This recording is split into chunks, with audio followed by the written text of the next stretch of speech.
ලෙඩ වෙන එක නැති කරන්න. අද බුදුදහම පත් වෙලා තියෙනවා ලෙඩ වෙන එක නැති කරන්න යාඥා කරනවා වගේ අදිනවා වගේ කරනවා නේද? අනේ විවාහක පාස් කළා දෙත්වා. අනේ ලෙඩ වෙන එක නැති කළා දෙත්වා. දැන් මෙතෙන්ටපත් වෙලා නේද? එහෙම එකක් නැහැ. බුදුරන් වහන්සේගේ ධර්මයේ තුලදී පැහැදිලි කරලා පෙන්වන්නේ අපට නුවණ වැඩෙන වැඩපිළිවෙලා. හොඳට හිතලා බලන්න පින්වතුනි අපට ලෙඩ වෙන එක නැති වෙනවා නම් මේ බාහිර උපකාරයකින් නැත්නම් බාහිර දෙයකින් පින්වතුනි මේ ලෝකේ ලෙඩ වෙන අය කවුරුත් ඉන්නවද නේ? ඇයි ඔක්කොමලා ඇවිදලා තියන්නේ නැද්ද? බෝධි පූජා තියනවා, ඉල්ලනවා, අර කිල්ලනවා, මේ කිල්ලනවා ලෙඩ වෙන්න එපා කියලා. ඉතින් ලෙඩ වෙනා නැති වෙන්න එපා එහෙනම් ලෝකේ. දැන් විභාගය පාස් වෙන අය. ඒ කියන්නේ අර විභාගේ පාස් වෙන්නත් ඔක්කොම කරනවනේ. දැන් විභාගේ එහෙනම් ෆේල් වෙන කවුරුත් නැහැ නේද? බාහිරට මේ දේ කිසි දෙයක් කරන්න බෑ.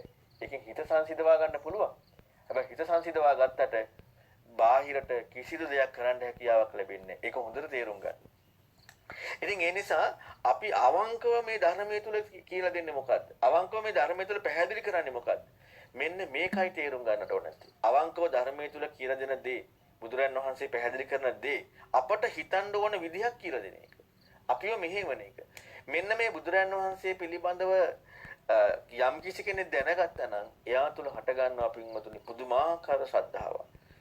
ඉන්දිය සමාජය තුල ඒ කාලෙත් මේ බුදුරන් වහන්සේලා ගැන නැත්තම් මේ ජීවිතේ සත්‍ය පෙනෙන උත්තරමයන් ගැන තමන්ගේ පැත්තෙන් කිසිදු විදියකින් යමක් කල්පනා කරන්න තමන්ගේ පැත්තෙන් යමක් හරි කියලා තහවුරු කරගන්න යන්නේ නැතුව සම්පූර්ණයෙන්ම යොමු වෙලා ජීවිතේ හිතන්න පුළුවන් අය පහළ වෙනවා. ඒකෙන් ඒ උත්තම ප්‍රධානම කෙනා නැත්තම් සාසුන් වහන්සේ බුදුරන් වහන්සේ කියලා ඒ සමාජයේ ප්‍රචාරයක් තිබුණා. බුද්ධ කියන වචනේ ඇහෙනකොටම කියන්නේ බුද්ධ කියන වචනේ තේරුම අවබෝධයෙන් යුක්ත කෙනා. ඒ කියන්නේ ශ්‍රේෂ්ඨ කෙනෙක්. වෙන වචනයක් නෙමෙයි. අවබෝධයෙන් යුක්ත කෙනෙක්. අවබෝධයෙන් යුක්ත කෙනෙක් කියන නිර්වචනය ලෝකයට යමෙකුට ඇහෙනකොට ඇඟ කිලිපොලා යනවා. දැන් අපි තියෙන්නේ දැන් මම ඔබට පැහැදිලි කරා අපි කොච්චර අඥානකමින් ඉන්නවද කියලා. අපි සත්‍ය හිතන්නේ නැතුව ඊළඟට අපේ හිතට එන දේවල් අපිට මොනවා හරි දේවල් එන්න පුළුවන් හිතට සංකල්පයටියට. අපි දැන් බලන්න හිතට එන දේවල් සංකල්පයක් නෙමෙයිද කියලා බලන්න සංකල්පය. අපි මේ සංකල්පය ඇත්ත කරන්න දඟලනවානේ හැම වෙලේම. දැන් බලන්නකො සංකල්පයක් ඇත්ත කරන්න දඟලන දඟලිල්ලයි ජීවිතේ ඇත්ත හොයන්නේ නැතිකමයි කියන මේ කරුණු එක ජීවිතේ ගත කරනවා නම් අපේ ජීවිතේ සත්‍යවාදීව නෙමෙයිනේ තියෙන්නේ. ඒතර අවබෝධයෙන් යුක්ත කෙනෙක් කියන කාරණාව ඇහෙනකොට එතනදී පින්වතුනි ඒ කියන්නේ අපට වඩා හාත්පසින් වෙනස් කියන කාරණාව අන්න අපි අවංකව යොමු වෙන්න යනවා. අවබෝධයෙන් යුක්ත කෙනෙක් කියන කාරණාවත් එක්ක අපි අවංකව යොමු වෙන්න යනවා.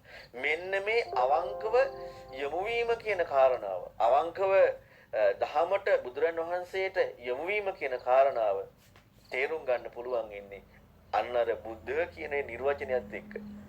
අද අපට බුද්ධ කියනකොට අපට වෙනම හුදු නම් කිරිල්ලක් විතරයි. අවබෝධයෙන් යුක්ත කෙනෙක් කියන කාරණාව වෙන්නේ නැහැ. ශ්‍රේෂ්ඨ කෙනෙක් කියන කාරණාව වෙන්නේ නැහැ. සංඝ කියනකොට ශ්‍රාවක කියනකොට නැත්නම් කල්යාණ මිත්‍රයෙක් කියනකොට අපට අර ශ්‍රේෂ්ඨ කෙනෙක් කියනවට වඩා අපට එන්නේ අර මේ වෙන මොකක්ද එක. ඒ කියන්නේ අපට අවංකව යමු වෙන්න බෑ. අවංකව ඒ කෙනා කියන දේ අහන්න බෑ. අවංකව කියන දේ අහන්න නම් අවංකව යමු වෙන්නට නම් අපි අන්නේ උත්තරමයන් ගැන දැනගන්නට ඕනේ.